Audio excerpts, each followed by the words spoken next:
5월 한 달을 승리하고 올라오신 여러분에게 6월 한 달도 때마다 일마다 필요할 때마다 늦기 전에 가장 좋은 방법으로 영육간에 꼭 도우셔서 승리하는 한 달 되어지기를 주님의 이름으로 축원합니다. 필요를 채워주시되 누르고 흔들어 차고 넘치도록 하여 안겨주는 하나님의 축복이 온 사방으로부터 임하게 되어지기를 주님의 이름으로 축원합니다. 어느 철학자는 인간이 이 세상에서 5번 태어난다고 말을 했어요. 첫 번째는 물론 어머니 뱃속에서 10달을 살다가 세상에 탄생하는 탄생이고, 두 번째 탄생은 이성을 사랑할 때 다시 태어난다고 해요. 이성에 대한 사랑에 빠질 때가 되면 정신적으로 엄청난 변화가 일어나기 때문에 그렇고, 세 번째는 하나님을 만남으로 빚어지는 종교적 탄생이에요. 이것을 성경에서는 거듭났다 이렇게 이야기를 합니다.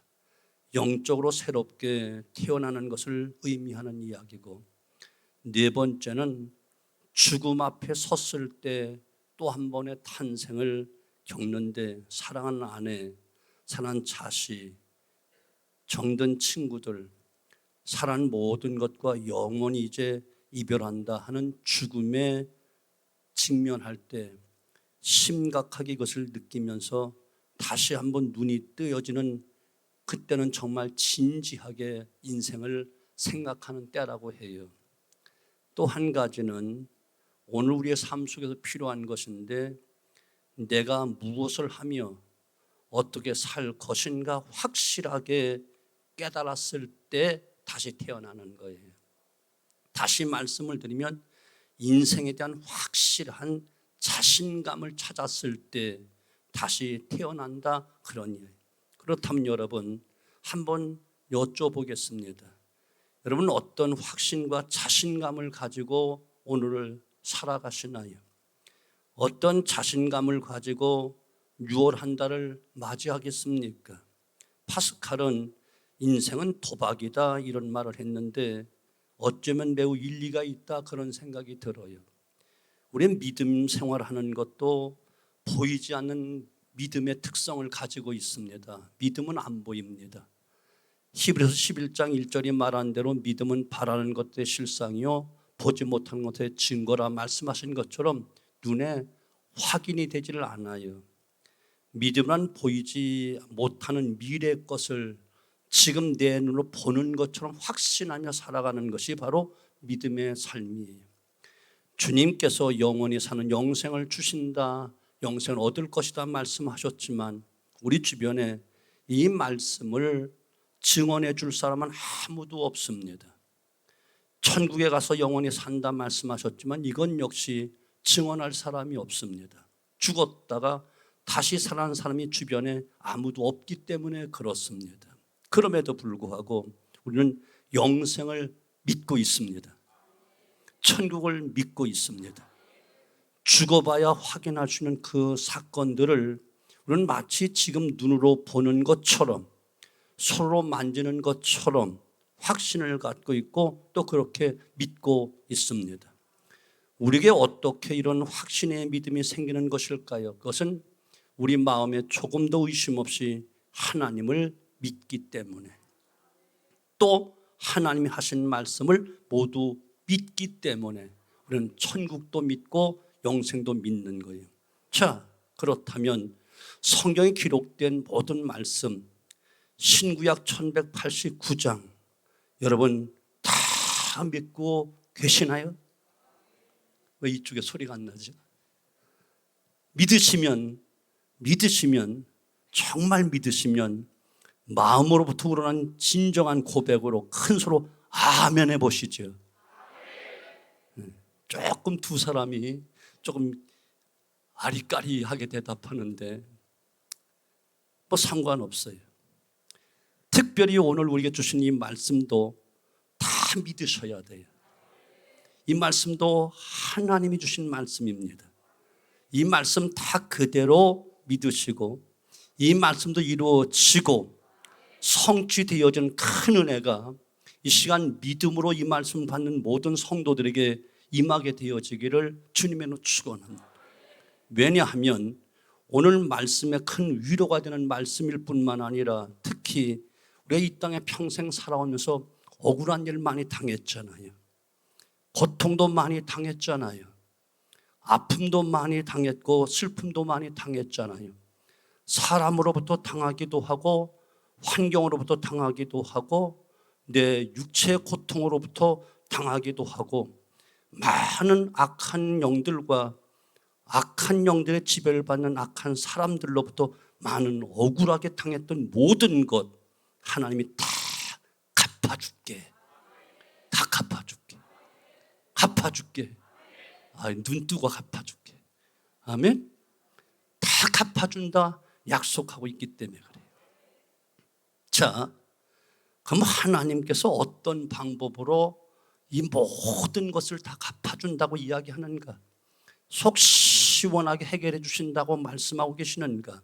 첫째, 하나님이 저와 여러분을 술잔으로 삼으시겠다고 말씀하셔요. 스가랴서 11장은 메시아를 배척한 자들이 받을 심판에 대해서 기록하고 있고, 오늘 본문은 메시아 곧 예수님을 영접하고 믿는 자들이 받을 은혜에 대해서 기록하고 있는 내용이에요.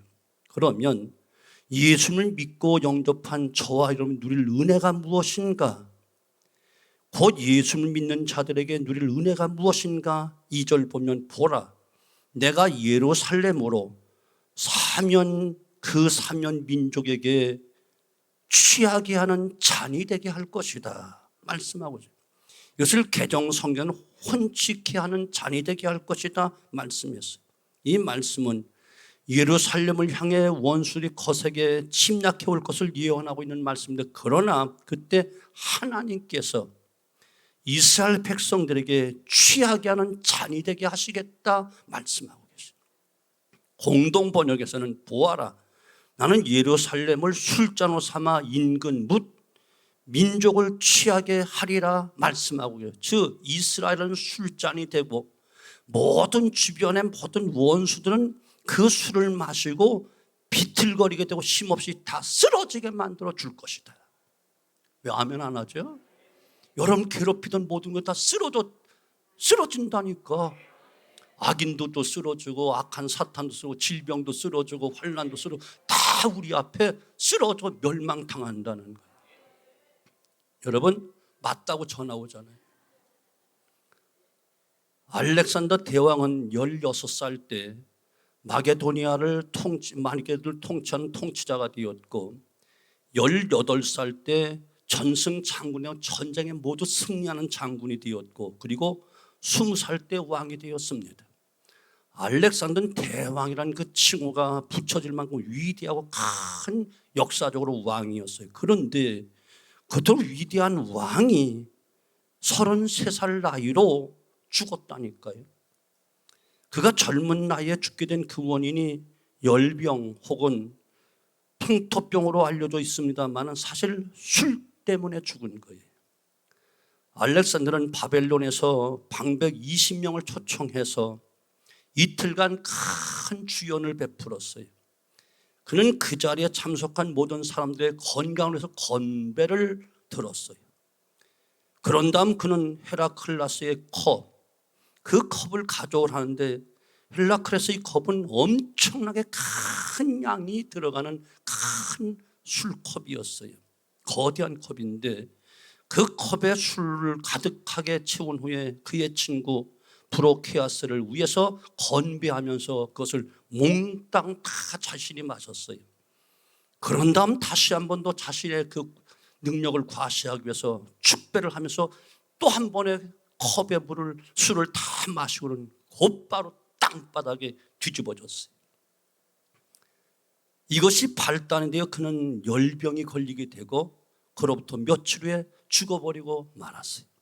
그토록 위대했던 알렉산더가 술에 취하여 죽고 만 것이에요.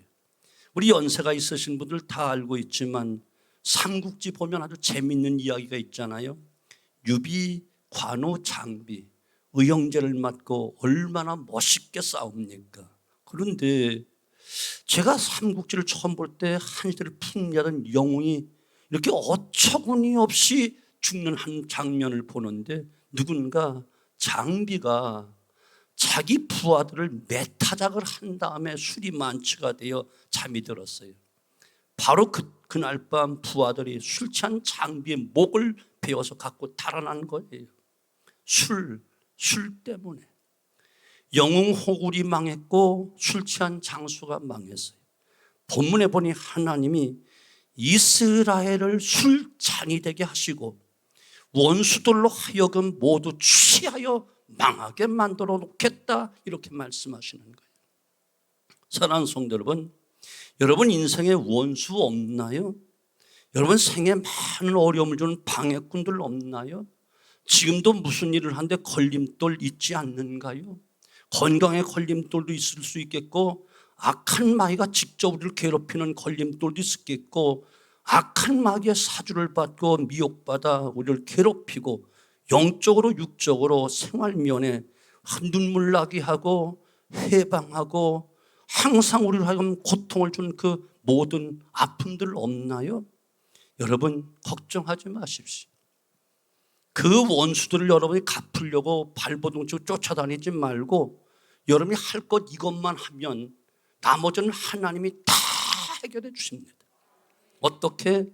오늘 나는 하나님과 하나님 주신 말씀만 나는 확실하게 의심 없이 믿겠다라고 믿음을 키우십시오. 원수를 갚으려고 동분서주하지 말고, 땀 흘려 쫓아다니지 말고, 이것을 축복으로 이야기하면 복을 받으려고 쫓아다니지 말고 복이 임하도록 만들어야 되고, 원수 대적을 내가 이기려고 물리치려고 쫓아다니려고 하지 말고, 그것이 누군가에 의해서 이기게 하시는데 그분이 누구냐? 전능하신 하나님이, 인간의 생사화복을 주관하신 그 하나님이, 음부 속에 던져버린 그 하나님이 우리를 영원히 살리기도 하고 죽이기도 하시고 한날의 흥망성쇠를 주관하는 그 하나님이 대신 갚아주도록 하는 방법이 있는데 무엇인가? 하나님 말씀을 붙잡는 거예요. 하나님을 믿고 의지하는 거예요. 그러면 하나님께서 확실하게 깨끗하게 해결해 주시는데, 어떻게? 우리를 술잔이 되게 하고 우리를 통해서 자신의 이익을 채굴이 했던 모든 원수들은 술에 만취되어 멸망을 당하게 할 것이다, 이렇게 말씀하고 계시는 거예요.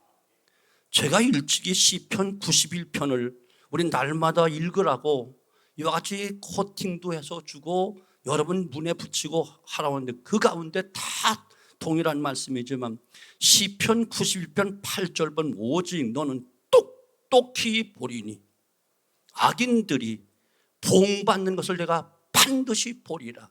약속하시면 나는 이것을 의심 없이 믿어요. 아멘. 똑똑히 보는 악인들의 멸망, 악인들의 봉받는 모습을 보게 하신다, 약속하고 있는 거예요. 우리로 잔이 되어 그 잔에 담긴 술을 마시는 모든 난 다 비틀거리고 쓰러질 것이다. 두 번째, 하나님이 나를, 하나님이 여러분을, 하나님이 믿는 자들을 무거운 돌이 되게 만들어 주겠다 약속하셔요. 3절, 그날에 내가 예루살렘으로 모든 민족의 무거운 돌이 되게 하리니 무릇 그것을 드는 자는 크게 상할 것이라. 천한만국이 그것을 치려고 모이리라. 천한만국이 예루살렘을 치려고 올라오지만 하나님의 백성은 무거운 돌이 되게 만들어 주신대요. 무거운 돌을 들다가 허리가 삐끗한 적 여러분 있지 않아요?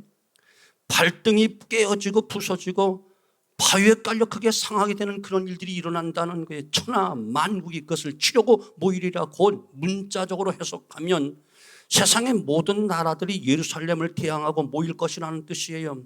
이는 궁극적으로 하나님의 백성과 교회를 무너뜨리기 위한 악의 영들이, 악한 사람들이 얼마나 굳게 연합할 것을 이야기해요. 똘똘 뭉쳐서 믿는 우리를 괴롭힌다는. 그러나 하나님께서 이스라엘 백성을 홀로 내버려 두지 아니하시고 모든 성도들에게, 모든 우리들에게 무거운 돌이 되게 만들어 주겠다.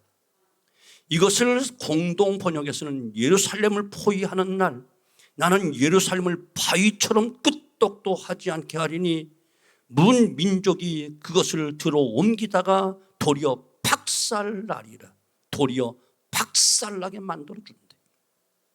하나님이 이스라엘 백성을 무거운 돌이 되게 하심으로 그 돌을 옮기는 자 곧 그 백성을 핍박하고 박해하고 손해보게 하고 눈물 나게 하고 아프게 하고 밤잠 자지 못하게 그 원수들이 오히려 박살나게 만들어 주겠다. 우리의 인생도 이렇게 붙잡아 주신다는 거예요. 우리는 심히 연약한 사람들입니다. 세상을 보고 나를 보면 나는 자신이 너무 약하고 보잘것없는 존재일 수밖에 없어요. 내 자신이 너무 초라하게 느껴질 때가 많어요. 마치 내 모습이 거센 저 파도에 떠있는 가랑잎처럼 연약하게 느낄 때가 있어요. 그러나 여러분, 원수 마귀들이 나를 에워쌀지라도 시련과 역경이 나를 넘어뜨리려고 해도 주님이 나와 함께 하심을 의심 없이 믿으시기 바랍니다.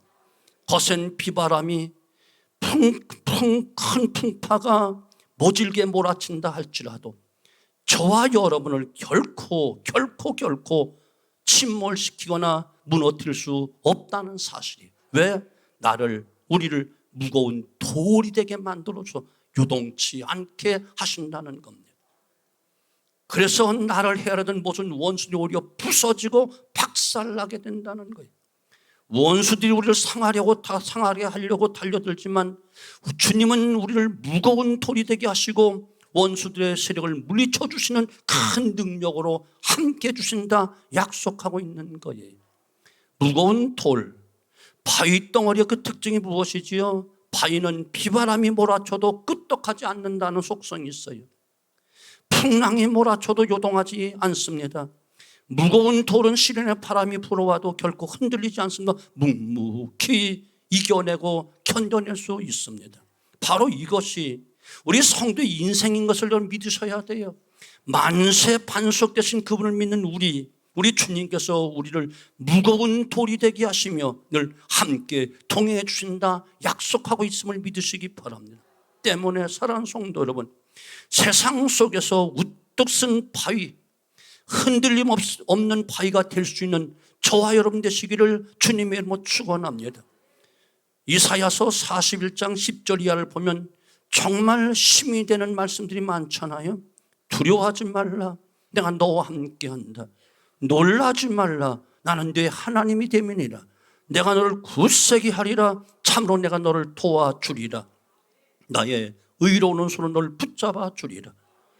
15절에 가서는 내가 너를 이가 날카로운 새 타작기계를 삼으리니 내가 산들을 쳐서 부스러기를 만들 것이요 작은 산들도 겨같이 날아가게 할 것이다.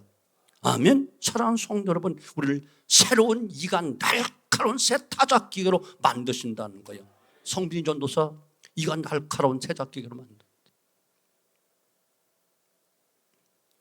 하나님이 나를, 이 시간 참석한 우리 성도들을, 모진 고난 앞에 고통을 당하는 성도들을 무거운 돌이 되게 하셔서 결코 무너지지 않고 쓰러지지 않고 침몰당하지 않은 놀라운 승리가 있는 이가 날카로운 새 타작계계로 새롭게 쓰임받게 되어지기를 주님의 이름으로 축원합니다. 세 번째는 미치게 하고 눈멀게 만드시겠다. 4절 말씀, 여호와가 말하노라 그날에 내가 모든 말을 쳐서 놀라게 하며 그 탄자를 쳐서 미치게 하되 유대 족속은 내가 돌아보아 모든 민족의 말을 쳐서 눈이 멀게 하리라. 옛날 첨단 병기가 발달되기 전에는 강력한 파괴력과 기동력을 가진 기병대가 가장 무서웠어요. 기병대는 정예부대로 특수부대라고 할 수 있는 부대예요. 이 기병대가 쳐들어올지라도 두려워하지 말라는 거예요. 왜냐하면 하나님이 모든 말을 쳐서 놀라게 하고 말을 탄 자는 다 미치게 만들고 원수리 타고 온 모든 말들 눈이 멀어 방황하게 하고 그 말을 탄 기병들이 다 미쳐서 혼비백산하게 만들어준다는 거예요. 그러나 이스라엘 백성은 유다 족속은 내가 돌봐준다 약속하고 계시잖아요. 어떤 환경과 조건 속에도 하나님 우리를 꼭 붙잡고 인도하시되 보배로 내 백성으로 암탉이 평화를 날개는 몸같이 어린아이를 품에 안는 어머니처럼 항상 우리를 보호하신 하나님의 보호가 우리를 주야로 영원토록 돌봐주겠다 약속하고 있는 거예요. 사랑하는 성분, 원수 마귀는 강력해 보이고 우리는 어린아이같이 약해 보일 때가 얼마나 많습니까? 세상은 커 보이고 나는 티끌처럼 느껴질 때가 얼마나 많습니까? 그러나 아무 염려하지 말고 인간의 생사복을 주관하시고 화와 복을 주관하는 주님만 의지하고 나가는 성도가 되면 된다는 거예요. 원수가 눈이 멀고 말들이 놀라고 미쳐 날뛰다가 스스로 다 패망하게 만든다는 거예요. 주님의 능력으로 저와 우리 사랑하는 성도를 반드시 승리하게 될 줄로 의심 없이 믿습니다. 너희가 세상 환난을 당하나 강하고 담대하나 내가 세상을 이기었노라. 반드시 필연코 이기게 만들어 주시고 승리케 만들어 주고 견고하게 만들어 주실 줄로 믿습니다. 한 가지 더, 네 번째, 화로와 숯불이 되게 하시겠다 말씀하셔요. 6절 보면 그날에 내가 유다 지도자들을 나무 가운데 화로 같게 하며 곡식단 사이에 횃불 같게 하리니 그렇습니다. 원수들이 예루살렘을 괴롭힐 때 하나님은 자기 백성이 화로와 횃불 같게 만들어 주겠대요. 화로도 그냥 화로가 아니고 나무 가운데 활을 타오는 화로같이 하시겠다는, 나무 가운데 이 말은 나무더미 속에 있는 그런 뜻이에요. 쌓아온 나무더미 그 아래 바싹 말라버린 그 상태에 있는데 거기에 불만 그어대면 불길은 삽시간 하늘 높이 튀우는 불기둥이 되어버릴 것인데, 또한 나무 가운데 이 말은 숯불 속에서 그런 뜻으로 숯불 밀림에서 불이 한번 붙어보시죠. 순식간에 타버려. 지난해도 인도네시아, 호주, 미국에서 엄청난 산불이 났잖아요. 저지난해 우리 나라에도 저 안동까지 큰 산불로 엄청난 피해가 났잖아요. 인간의 힘으로 막을 수 없는 재앙이라고 이야기하잖아요. 군사력으로 전 세계를 좌지우지한 미국이지만 산불 앞에 속수무책으로 당했어요. 그저 할 수 있는 일이라고는 하늘에서 비를 내려주기 위해서 기도할 뿐이어서. 그런데 주님께서 주변의 국가들이 예루살렘을 포위하고 쳐들어온다 해도 이스라엘이 어떻게 당해낼 수 있다고요? 하나님이 그 백성을 나무 가운데 활을 타오는 화로 같게 하신다 말씀하고 계시고 횃불 같게 만들어 주겠다. 횃불도 그냥 횃불이 아니고 곡식단 사이에 횃불 같게 만들어 줘. 쌓아놓은 곡식단에 활을 타오는 횃불 같게 해서 좌우에 둘러싼 모든 민족을 다 불살라버리고 말 것이다. 사랑하는 성도, 이것이 우리에게 약속된 하나님의 축복이에요. 아멘. 우리가 원수가 앞으로 다닐 필요 없어. 가만히 앉아서 하나님 이루어 주실 줄로 믿습니다. 말씀대로 믿습니다. 나는 하나님 의심 없이 믿습니다. 아멘. 믿음만 키우면, 믿음만 가지면 하나님이 다 막아주셔. 멋있잖아요. 사랑하는 성도분, 오늘 우리가 주시는 이 말씀 굳게 믿으십시오. 싫으면 말고 굳게 믿으십시오. 저는 하나님 말씀 1.16도 절대로 변하지 않으면 의심 없이 믿습니다. 천지는 변해도 1.1도 변하지 않는다는 하나님의 약속을 믿습니다. 혼치케 하는 잔이 되어 원수를 비틀거리게 하고 무거운 돌이 되어 원수를 상하게 만들고 원수를 미치게 만들고 눈멀게 만들고 화로와 횃불같이 원수의 세를 완벽하게 다 물리쳐 주겠다. 지난주에 말씀 기억나나요?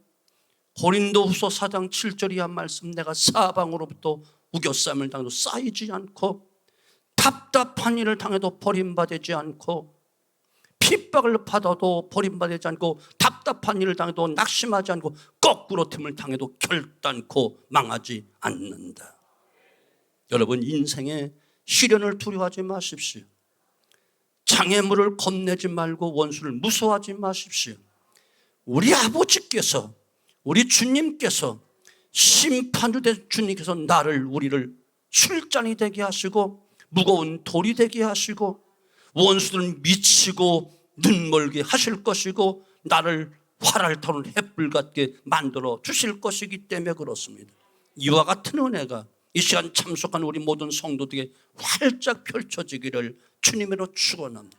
사랑하는 성도분, 이 말씀을 통해 우리의 심령에 다시 한번 탄생되어지는, 새롭게 체험되어지는 놀라운 탄생의 시간이 되기를 바랍니다. 그동안 의욕도 희망도 믿음도 상실한 삶을 살아왔습니까? 그러나 이제는 내가 세상을 어떻게 살아야 할지, 어떤 마음의 자세를 가지고 나아가야 될지, 어떤 믿음으로 살아야 될 것인지 굳게 청하시기를 바랍니다. 새로운 마음으로, 새로운 믿음의 자세로 다시 출발하십시다.